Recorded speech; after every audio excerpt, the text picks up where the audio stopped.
Welcome back to Game Time Discussions. I'm Emery Kessie. I'm sitting here with Cameron Selby, and today we're going to go over some of the guys that we want to get more of in DraftKings, guys that we both collectively have less than 6% of. We're going to talk about some of those guys that are scaring us a little bit because of certain injuries, of course, but also just, these are big names, guys that we would like to have more of, just depending on how drafts fall and who's there. We just haven't gotten them at this point. Yeah, so essentially, again, we are way different than other fantasy platforms. A lot of people are scared to make huge stands on people, whether that be over 25% of a certain player, or just be like, I just want zero of him. Right. A lot of people want to hedge their bets and just be like, all right, everybody's going to be around 12 or 8 to 10%, and some will be 5%, some will be 15%, but that's our stance. We're way different. We want to emphasize, hey, we are taking the stands on our beliefs, our research, and our how we do things. So these are guys though that, again, M said, less than 6% on both platforms, on Underdog and DraftKings. We want to emphasize we're taking these stands, but we're a little nervous about it. And that could be because we want more of these guys. We just feel like, even though we're taking a stand, we could be wrong or something of that nature. And we'll go through all 10 of those names here, but that's kind of the gist of this video and what we wanted to emphasize to you guys. Right. And one more thing before we start is these are guys that we would actually want more of. There's guys, of course, that we have 0% of, and we're happy with that. Exactly. These are the guys that we're like, Tank Dell is not on this video. Right, exactly. Or Mike Williams or someone like that. We're happy with those guys being 0%. But these guys, it's a little bit like they could be good. They could be the guy. All it takes is a little bit of, ADP to fall for us to want more of, or we just have, as time has gone on throughout the summer, just like, man, we really should start kind of targeting him a little bit more based on where he's going. But yeah, we'll get right into it. Yeah, so the first guy on the list is Calvin Ridley. He is a guy that we weren't drafting too much of because of the fact that we just don't know what's going to happen with that offense. It's not a very good offense right now. And also we were getting more DeAndre Hopkins because we felt like he was safer and he was cheaper. Now it's like, okay, well, DeAndre Hopkins is injured. We probably need to pivot and get a little bit of Calvin Ridley. It's not comfortable, I guess, is as comfortable as some of the other players, but like he's still a good football player, and he's probably going to take the target share of a true number one, doing something with it. He's kind of like one of those ones of the injury bugs, because injury bugs are unpredictable. We don't know when they're going to land or who they're going to affect. But he's somebody that we probably missed out on. And even though we want to force some shares of, we actually have 0% of him. Yes. He's the stand that we took, and we were just like, both he and Hopkins are going at the 6-7 turn. We probably don't.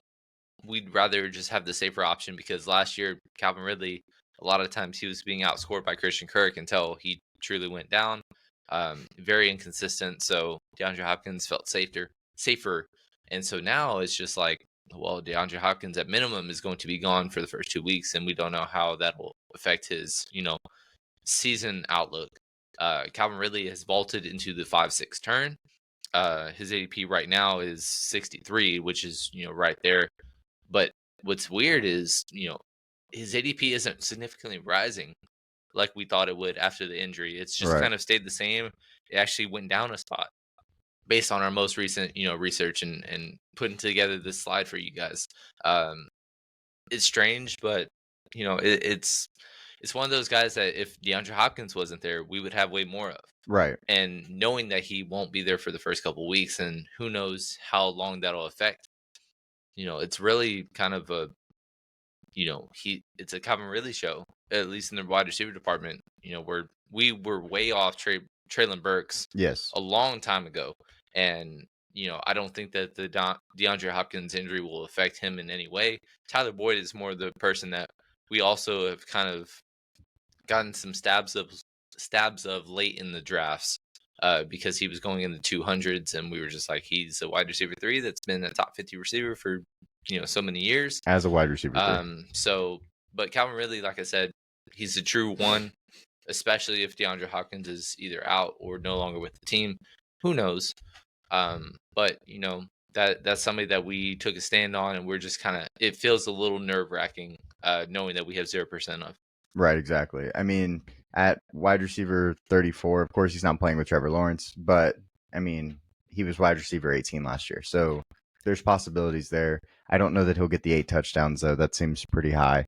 But otherwise, I think that he's a good player and could, be one of the guys that, with the injury, kind of takes a big step forward for at least a few weeks. And then seeing what happens with DeAndre Hopkins is very important, too, because he might not come back the same. But the next guy on the list is Terry McLaurin, Scary Terry from the Washington Commanders. He is a guy that it's just been weird because like he hasn't moved much, and there's just guys around him that we've been wanting to draft, I think, and he doesn't fall.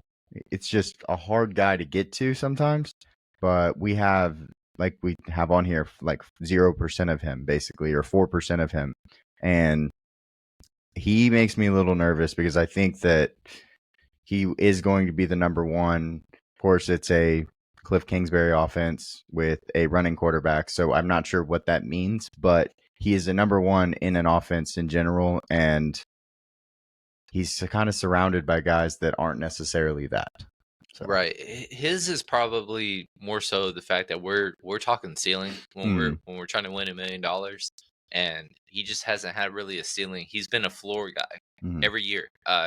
Basically, he hasn't ever been a wide receiver 15 or better, but he's been a fringe wide receiver 2 or 3 his entire career, which is great. But when you're drafting in the 4th, 5th round, you don't want I'm just gonna get a wide receiver 3 and that's it. Right. Like you want to get somebody that's like, oh yeah, I could see him breaking out, and then him breaking out and it just being wonderful for you. And then on top of that, Fantasy Flock actually a couple of weeks ago did a good tidbit about rookie quarterbacks and their receivers and how often that they can produce wide receiver ones, and it's slim to none essentially. And so it's just like, okay, on top of never being really a true wide receiver 1 or high end wide receiver 2 in fantasy, you also have a rookie quarterback that typically never really produces those kind of receivers. So it's like that's kind of why we took that stand on him before. M has really kind of pushed me into just like, hey, Jaden Daniels, the rushing floor is so incredible that we should just start getting more shares of. But really, when we do that, it's pairing him with Brian Robinson or Jahan Dotson as just price to cost, because both of them going outside the first 9-10 rounds, and Terry's going in the fifth round. Yeah. And right now he doesn't have an ADP, especially on DraftKings, is something that's just like, oh, I don't feel great about it, because at the end of the day, if that time comes and you are looking for a wide receiver 2, you messed up your draft some way, shape, or form. Right. But that he's the guy that's just like, I don't know if he's capable of hitting that, but he's so talented. The receiving room, they didn't really add anything to. They actually subtracted Curtis Samuel, and so the opportunity is there. It's just whether or not he comes into that and has that career year that we think he can have. So I'm going to give you some guys that are surrounding him, and the reason why we don't have very much of him, right, is Christian Kirk, T. Higgins, Marquise Brown, Terry McLaurin, Keenan Allen, Jaden Reed, Calvin Ridley, and Chris Godwin are all within 10 picks of him. Like on both sides, they're a little buffer, but like they're all right there. And we just keep taking chances on guys like Keenan Allen, who we have much higher. And if a guy falls to us, like that's right above him. And so we're making those stands based on that. And that makes it where, we're not getting him because we see the upside in best ball with those other guys more. But having none of him in a position right between all those guys is a little nerve-wracking. Yeah, and it's not like we just have him way lower than everybody else. Like, if you look at the board, he's our wide receiver 30. That's actually better than both Underdog and DraftKings. And even in redraft, like the only person or platform that is higher than us is Yahoo, which is, wide receiver 28. It's not that far off, but we like him. It's just we just like going in different directions, especially in the 5th round. We've been hyping up how important it is to get a top end tight end, and that is where Trey McBride, Mark Andrews, and Dalton Right. Kincaid are going. It's just like I don't want to spin or force a wide receiver 3 there when I can get my true tight end 1 that has actual tight end overall 1 upside. Right. Absolutely. And then the next guy on this list is Kenneth Walker III. And we've talked about him a couple times in the recent videos about talking about getting more of him. And the fact that he's still on this video means we haven't really done that and done a good job of that. But with him, he is the Seattle backfield, in my opinion. Like, I don't know that I think Zach Charbonnet is going to be able to help any way, other than maybe like vulturing some like short yardage and goal line touches. I think Kenneth Walker is the guy that they want to get the ball to and they want in the game as much as possible. And as long as he stays healthy, I think he kind of destroys his ADP, which is scary. Mm-hmm. Yeah, I mean, I see so much possible upside with him. Mm-hmm. It's crazy. On top of that, like I said, we're way off of Zach Charbonnet. Ken Walker went down a couple weeks last year, and he absolutely was Terrible. awful. Mm-hmm. And it wasn't like, oh, this isn't a good offense for running backs because Ken Walker's running for 5 yards a pop. So at the very worst, Charbonnet should at least kind of resemble that in the slightest, and he just didn't. He was very inefficient and just didn't maximize the opportunity. And it's a new coaching staff, new regime, and he has just been hyped up throughout the offseason. And there's even Mike McDonald and talking about, he could be a true 3-down workhorse role. And it's just like that's kind of what we've been wanting. The first Right. 2 years, he's been, running back 19 and 20. He's been high end, or not high end, but mid tier running back 2. But that is also because of injuries per game basis. Once Rashad Penny broke his leg his rookie year when he was kind of behind for the first month or so, he took off. Right. And I was a league winner because of having him as a waiver wire pickup. And this year, if he truly maximizes a 250 plus opportunity role, like he's one of the few up top that I feel like, oh, he could be a top 5 running back based on this tier and range that we have. And obviously we have, Derrick Henry right next to him, but he's way up in ADP. Mm-hmm. But I'm talking guys like Joe Mixon and Rachaad White and Alvin Kamara and these guys. I don't think that anybody has a higher ceiling than him, which is crazy because we don't have enough of him. And that's why he's on this list. So he is, if there's any takeaway that you have of these 10 guys, this is the true guy that we need to be targeting more. Absolutely. In my eyes. Yeah, and also, the biggest reason he's like, we think of his ceiling as kind of set because of the fact that he doesn't really have receiving. He had 29 catches last year in 15 games.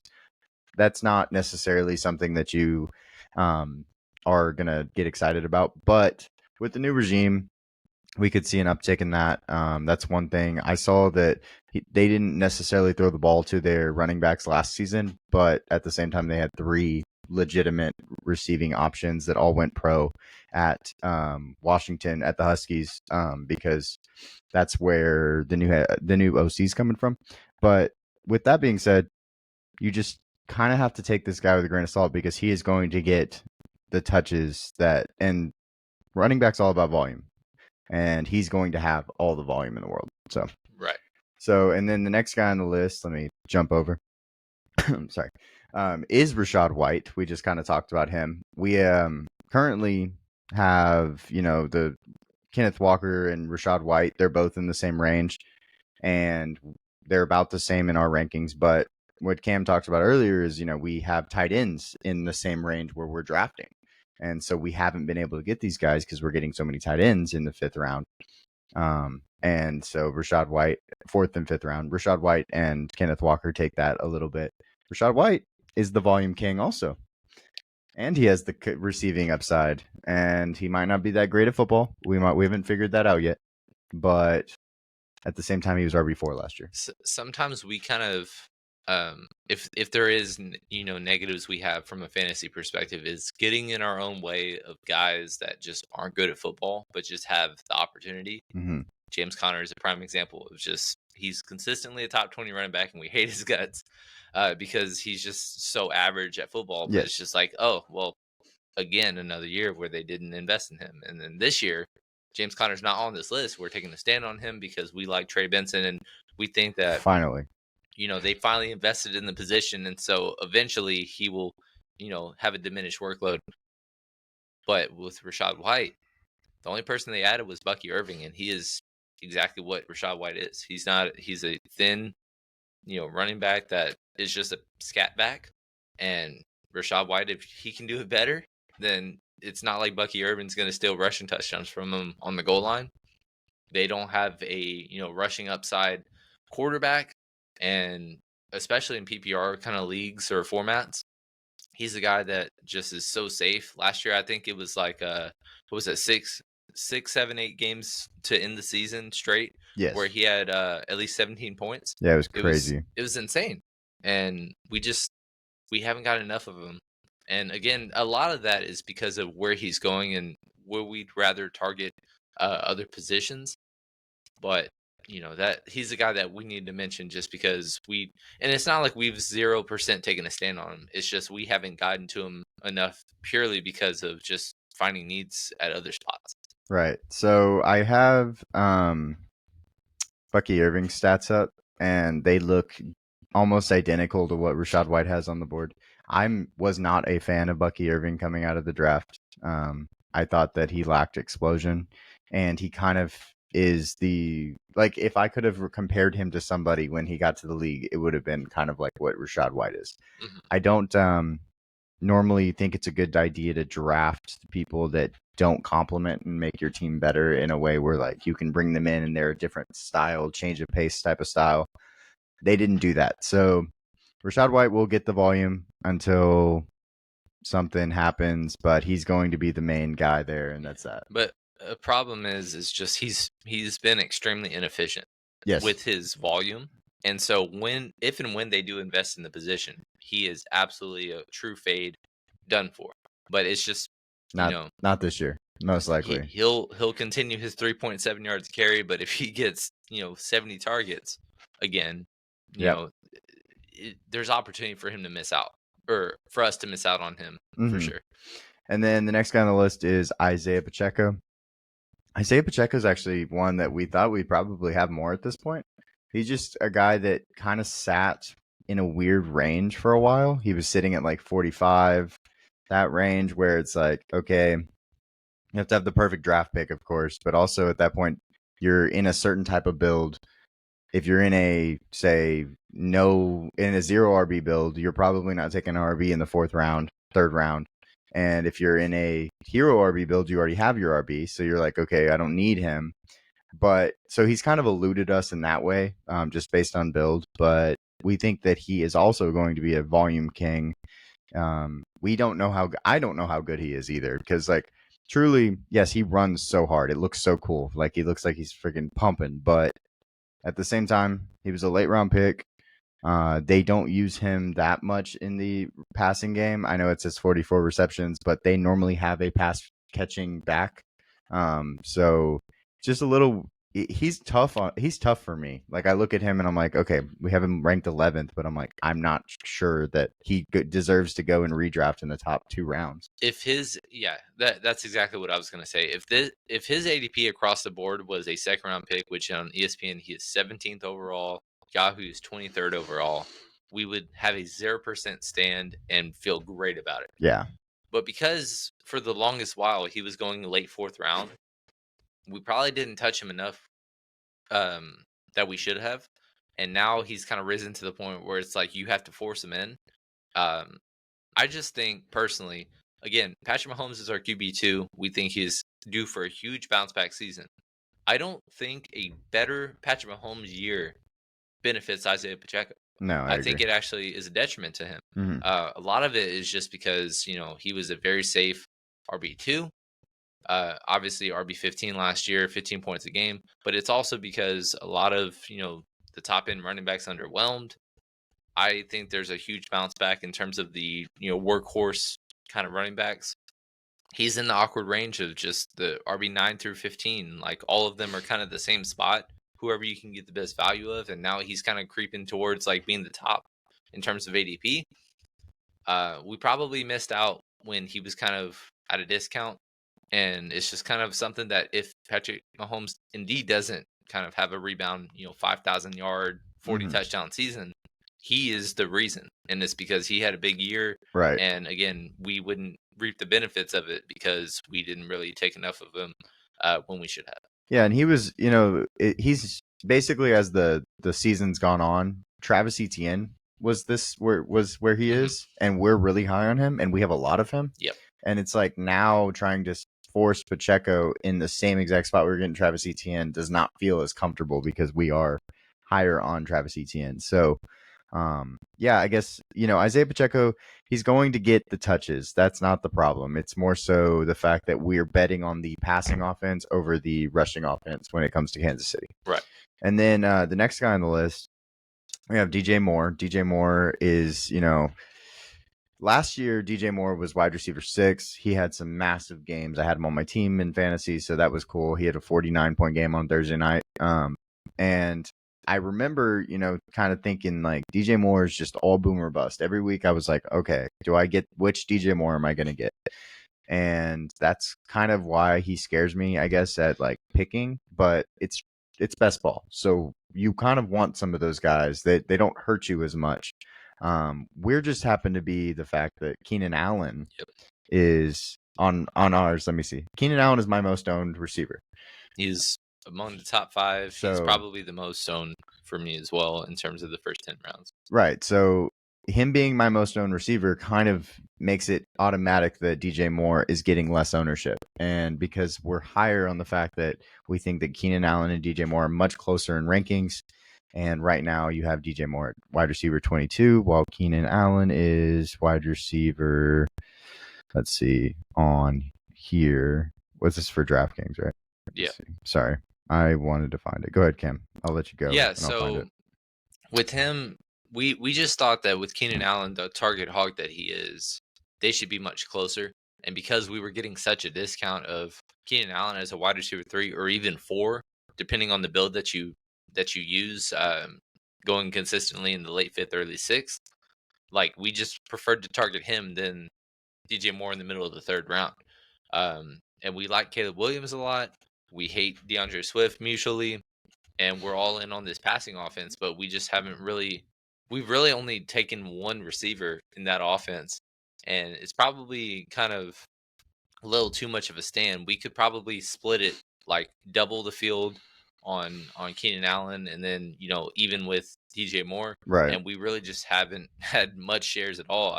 I've done over 200 drafts between GTD and my personal, and I have 2 shares of him. Yep. And that's probably not enough, because he does have ceiling performances, and he's had a good camp and all that good stuff. So if Caleb Williams has as good of a year as we anticipate, it's not just going to be only Keenan Allen. It's going to be a plethora of receivers, and he is truly one of them. He just got extended. Yeah, he's a guy that we just, again, haven't taken enough of. Probably should start, if we do like Caleb Williams as much as we do, double stacking both of them is completely reasonable, and we just haven't done that at all. Yeah. Keenan Allen's wide receiver 33.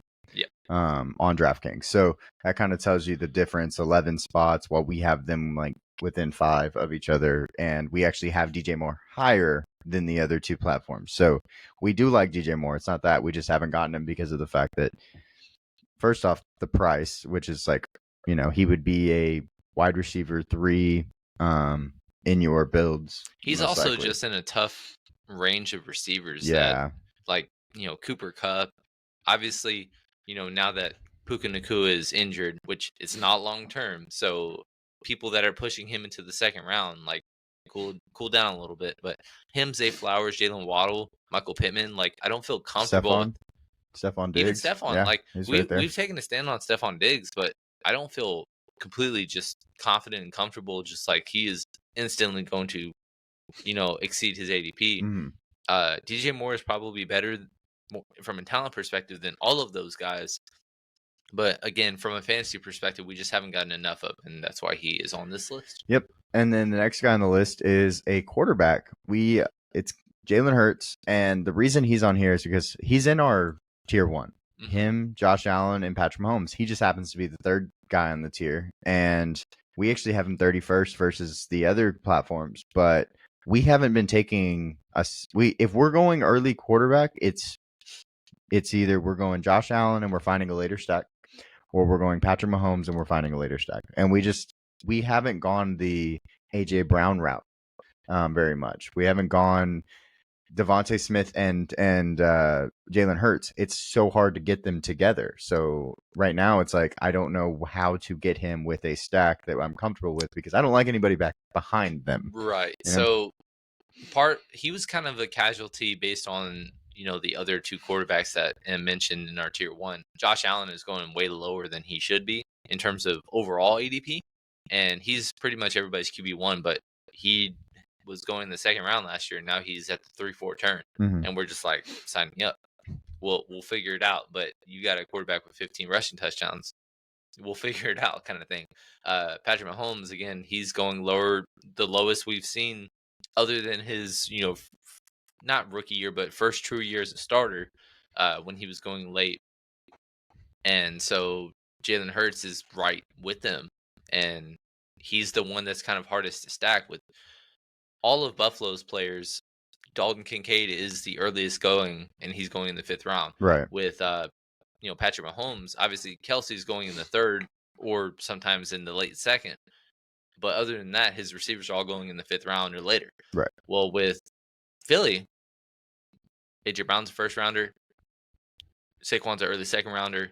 Devontae Smith was a late 3rd rounder. Now he's an early 3rd rounder or late 2nd rounder. Right. So there's just, you have to commit early, and it's just become even harder to, force stacks, because I just hate when you invest something so early and then somebody snipes you with just, a random takes Jalen Hurts random randomly. guy, and it's just like we had that the other day where we, double stacked Cincinnati, and somebody drafted Joe Burrow and didn't stack him, and it's just like, okay. And it just makes you just like, well, I wish we would have built this team different if I knew we were just gonna, be sniped for no reason.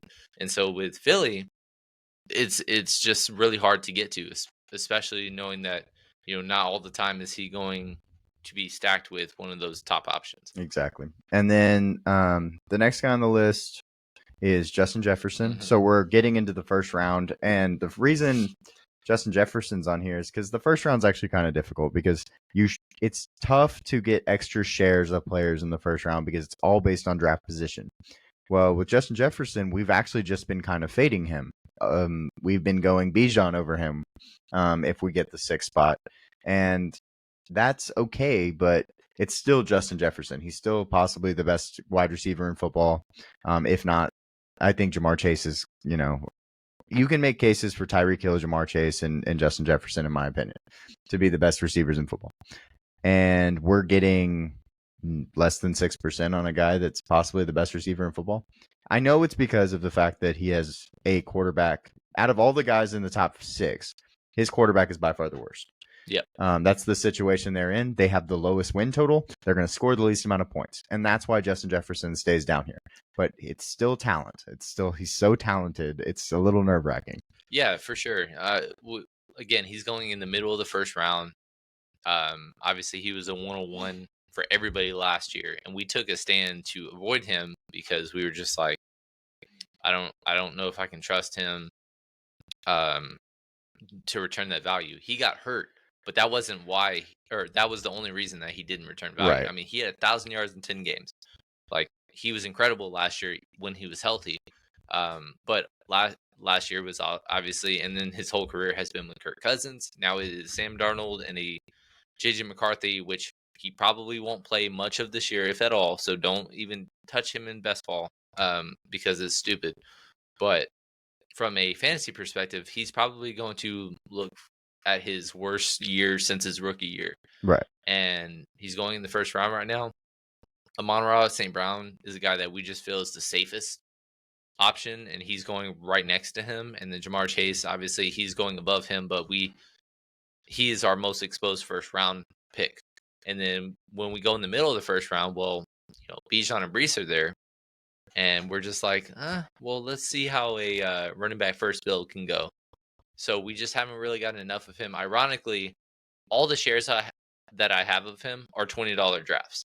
So I've done 30 plus $20 drafts, and then 170 whatever, $3, $4, whatever. Right. And all of the shares I have of him are because he was a plan B option. So I have more than, from a money perspective, than the less than 6% warrants, but he's just a guy we took a stand on. You have to be uncomfortable and just not be even with every single player in the first round, and we just don't think the upside's up for him this season. Right. And so the next guy on the list is a guy we just talked about a little bit, Breece Hall. Breece Hall could be the number one player in fantasy football. I mean, not considering quarterbacks, but like the difference, of course. But he could have, 400 points this year, fantasy points this year. Think about this. Look at the stats. Just look at the stats. He didn't even have 1,000 rushing yards. That's his team's fault, but that's not the point. But he didn't even have 1,000 rushing yards. He's RB2, and he almost had 400 fantasy points because of his upside in the receiving game, and much better quarterback, much better offense. He's going to score more touchdowns. He's going to get more than 15.8 points per game as an offense this year, hopefully. If they go to 21, I know that affects Breece. So I'm a little nervous because Breece Hall could be the number one player in all of fantasy. Yeah, so the problem with him is that obviously he was RB2 overall last year. Most of that was post regular season. So if you drafted him in the 3rd or 4th round where he was going, you had to do a lot just to make it to the playoffs. Right. From a best ball perspective. Obviously, it's different when you're in a redraft league and you can make waiver wire moves and stuff like that. But when you're investing a 3rd round pick in a guy who just tore his ACL, we were just completely off it, and he was not good. He wasn't himself until late in the season, and then they just force fed him 35 touches a game the last 3 weeks, and that's why he eventually became the RB2. Right. But he's never had more than 5 touchdowns in a rushing touchdowns in a season, and we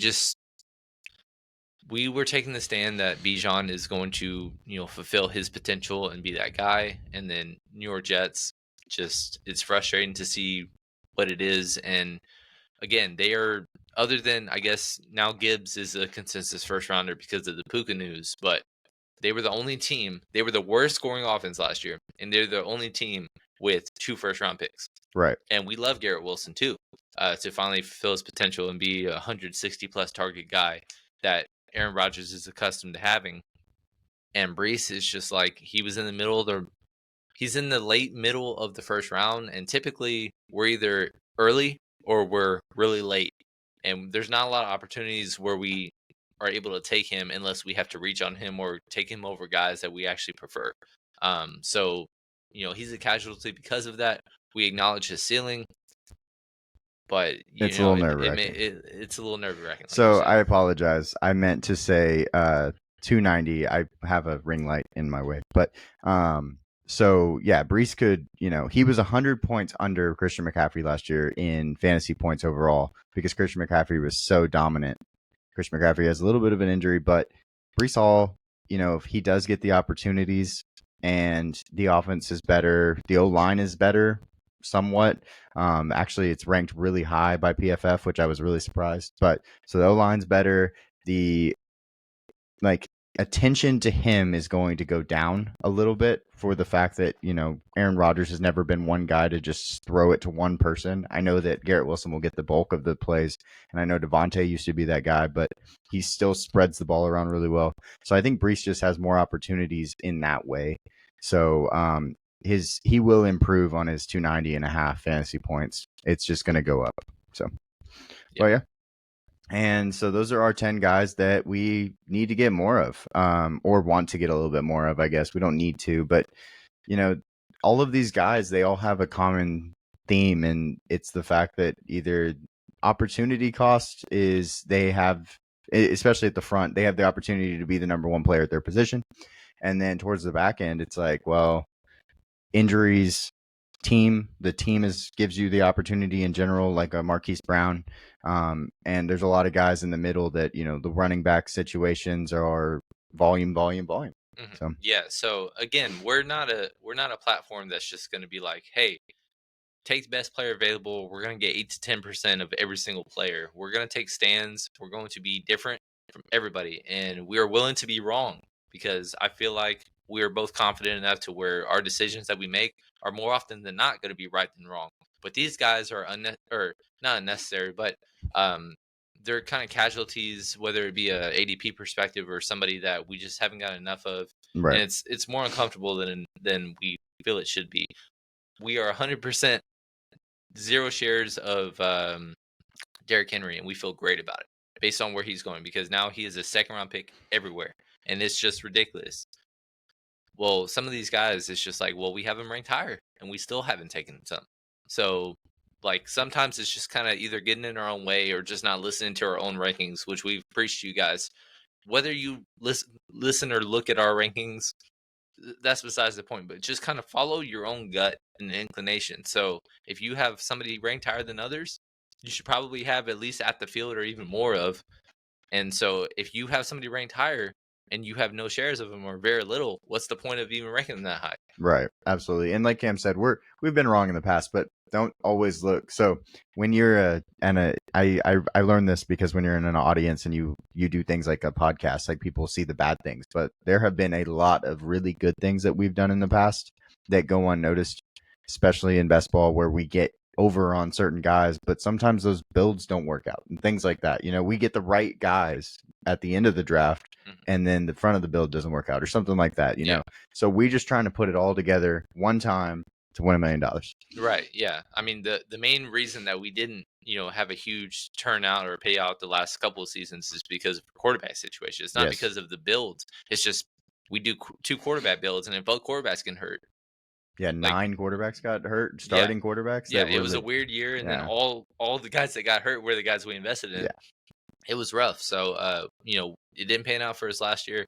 But from a skill perspective, there wasn't a lot we got wrong last year. The biggest, difference or thing that we wish we would have done more of is done more Puka. Because he was just at cost. Yeah. It made all the sense in the world. It's just like, it's a flyer. It was a flyer, and we got it wrong. Yeah, we didn't. But it is what it is. We did a lot right as well. So you can't dwell on or just be held to just what you got wrong. You have to, mix it. So, but yeah, we appreciate you guys tuning in. Please like, comment, subscribe. Do all the things that can make this community grow stronger. We have several rankings videos coming out soon. We're busy in August. We're going to be doing as much content as we can, basically 4 or 5 videos a week. So a lot of content to view, a lot of fun to have. And then every Wednesday, we are going to be live streaming throughout the rest of the off season in terms of best ball. Yep. And we will, it's football season's here. It's less than 30 days away, man. Yeah, only a few more weeks left of our best ball live streams. So make sure you get in there and check them out.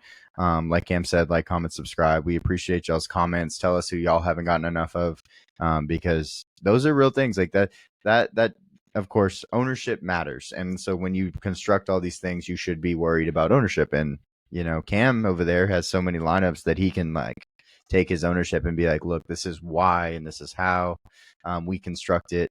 Certain guys with 0% is a little scary, but at the same time, you take those stands because you believe in what you're doing, and hopefully it pays off for you. But like we said, we appreciate y'all hanging out with us, and we'll see y'all next time.